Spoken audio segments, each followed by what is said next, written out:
Good morning students, कैसे हैं आप सब। आज आपके सेकंड चैप्टर जो है परमाणु संरचना, उसका टॉपिक है आपका पहला इलेक्ट्रॉन मेघ। इलेक्ट्रॉन मेघ क्या होता है? देखो, आपने सुना होगा कि इलेक्ट्रॉन जो है नाभिक के चारों ओर घूमते रहते हैं, ठीक है। जब ये बहुत तीव्र गति से घूमते रहते हैं तो वहाँ एक ऋण आवेश क्योंकि इलेक्ट्रॉन पे ऋण आवेश होता है, एक ऋण आवेश का एक धुंधला बादल सा बन जाता है जिसे बोलते हैं इलेक्ट्रॉन मेघ, नाभिक के चारों ओर। तो इलेक्ट्रॉन के नाभिक के चारों ओर तीव्र गति से घूमने के कारण नाभिक के चारों ओर ऋणात्मक विद्युत आवेश का धुंधला बादल सा बन जाता है जिसे इलेक्ट्रॉन मेघ कहते हैं, ठीक है। इसके बाद आपका वेरी इंपॉर्टेंट टॉपिक है क्वांटम संख्याएं, ठीक है। ये बहुत इंपॉर्टेंट टॉपिक है। क्वांटम संख्याएं क्या होता है? देखो, किसी भी परमाणु के अंदर इलेक्ट्रॉन होते हैं। इलेक्ट्रॉन हमें पता है नाभिक के चारों ओर घूमते हैं, ठीक है ना। वे किस कोष में है, किस कोष के किस उपकोष में है, किस उपकोष के किस कक्षक में है और उनकी दिशा क्या है, यानी कि उनकी स्थिति और ऊर्जा हमें ये कौन बताता है? क्वांटम संख्याएं। तो किसी परमाणु में इलेक्ट्रॉन की स्थिति और ऊर्जा को ज्ञात करने के लिए जिन संख्याओं का प्रयोग किया जाता है क्वांटम संख्याएं कहलाती है। ऊर्जा मतलब कि वो कौन से कोष में है, क्योंकि जितनी ज़्यादा दूरी पे होगा इलेक्ट्रॉन नाभिक से उसकी ऊर्जा उतनी ही ज़्यादा होगी। यानी कि अगर पहला कोष सबसे पास होता है, अगर पहले कोष में है तो उसकी ऊर्जा सबसे कम होगी, दूसरे में तो उससे ज़्यादा होगी, तीसरे में तो उससे ज़्यादा होगी, चौथे में तो उससे ज़्यादा, पाँचवें में उससे ज़्यादा, छठे में उससे ज़्यादा, सातवें में सबसे ज़्यादा। 7 से ज़्यादा कोष किसी भी ऐसे परमाणु की खोज नहीं है जिसमें 7 से ज़्यादा कोष उपस्थित हो, ठीक है। तो स्थिति का मतलब हो गया वो किस कोष में, उपकोष में है या कक्षक में है। ऊर्जा का मतलब जितनी ज़्यादा दूर होगा उसकी ऊर्जा उतनी ही ज़्यादा होगी। तो स्थिति और ऊर्जा के बारे में जो भी क्वांटम संख्याएं हमें बताएंगी वो क्या कहलाएंगी? क्वांटम संख्याएं। क्वांटम संख्याएं भी 4 प्रकार की होती है। मुख्य क्वांटम संख्या, द्विघांसी या अजीमुथल क्वांटम संख्या, चुंबकीय क्वांटम संख्या और चक्रण क्वांटम संख्या। ये चारों क्या बताए? जैसे क्वांटम संख्या, मुख्य क्वांटम संख्या ये बताती है कोष मैं भी आपको बताता हूँ। देखो, आपसे कोई पूछे कि आप कहाँ रहते हैं तो आप किसी भी एरिया का नाम रहते हो, जैसे गंगानगर, ये कहीं भी आपने कुछ बता दिया क्योंकि मैं वहाँ रहता हूँ, तो ये तो हो गया, वो तो हो गया कोष, ठीक है। अब उस एरिया में आपका मकान होगा, वो क्या हो गया? उपकोष, ठीक है। कोष को कौन बताएगा? मुख्य क्वांटम संख्या। उपकोष को कौन सा मकान है आपका, वो कौन बताएगा? द्विघांसी क्वांटम संख्या। और उस मकान के किस कमरे में आप रहते हैं, मतलब सबके कमरे घरों में अलग अलग होते हैं, तो वो कौन बताता है? चुंबकीय क्वांटम संख्या।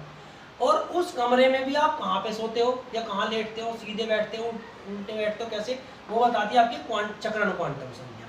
तो ये क्या है? आपका एरिया यानी कि कोष। ये क्या है? उपकोष, द्विघांसी क्वांटम संख्या। ये क्या है? आपका कमरा। और ये क्या है आपका? कहाँ पे आप कमरे में हैं, ठीक है। तो मुख्य क्वांटम संख्या को हम स्मॉल n से प्रदर्शित करते हैं और मुख्य क्वांटम संख्या इलेक्ट्रॉन के कोष यानी कि ऊर्जा स्तर को बताती है कि वो पहले कोष में, के कोष आपने पढ़े K-L-M-N होते हैं, तो पहला के कोष K होता है, दूसरा L, तीसरा M और चौथा N होता है, तो कोष को बताती है, ठीक है। और किसी इलेक्ट्रॉन की ऊर्जा N के मान पर ही निर्भर करती है।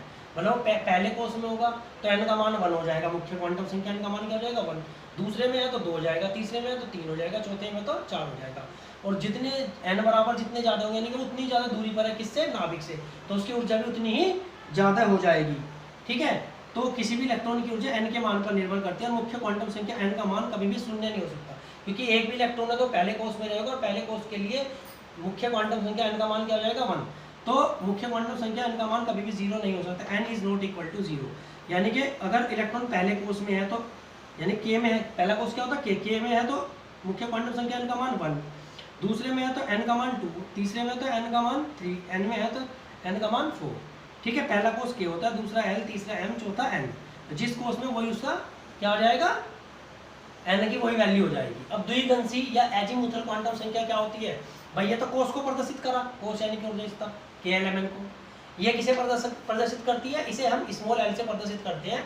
और द्विघांसी क्वांटम संख्या इलेक्ट्रॉन के उपकोष यानी कि ऊर्जा स्तर को बताती है।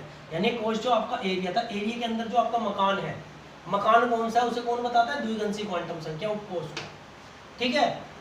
L का मान n के मान पर यानी कि द्विघांसी क्वांटम संख्या L का मान मुख्य क्वांटम संख्या n के मान पर निर्भर करता है। और किसी भी n के लिए L का मान जो होता है 0 से n-1, यानी कि n का मान क्या है? 4 है, तो क्या हो सकता है? L का मान 0, 1, 2, 3, 0 से n-1, n का मान क्या है? कितना? 4। तो L का मान क्या हो सकता है? 0 हो सकता है, 1 हो सकता है, 2 हो सकता है, 3 हो सकता है, ठीक है। तो ये होता है किसी भी n के लिए L का मान क्या होगा? 0 से n-1, n की वैल्यू कितनी है? 4, तो 0 हो सकता है, 1 हो सकता है, 2 हो सकता है, 3, 4 नहीं हो सकता। अब देखो जैसे ये है कोष K के लिए मुख्य क्वांटम संख्या n का मान 2, L के लिए 2, M के लिए 3 और N के लिए 4।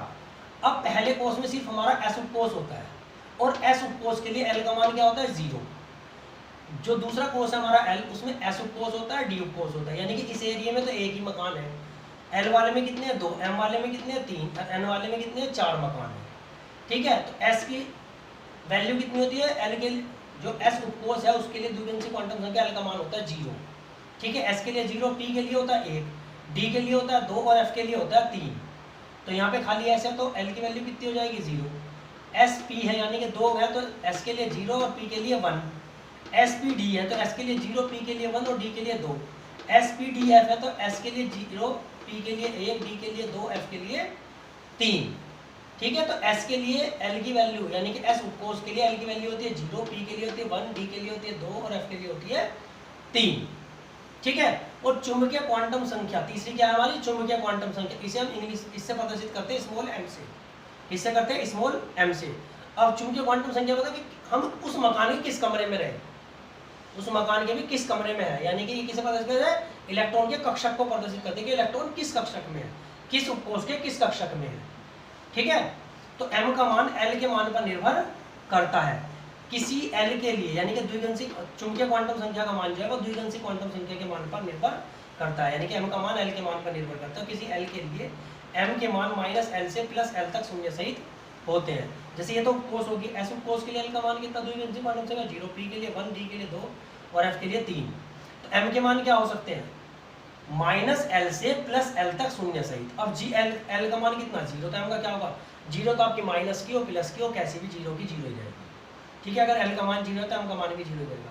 p के लिए क्या है 1, ठीक है, l का मान कितना है 1, तो l के लिए m के मान क्या होते हैं -l से +l तक।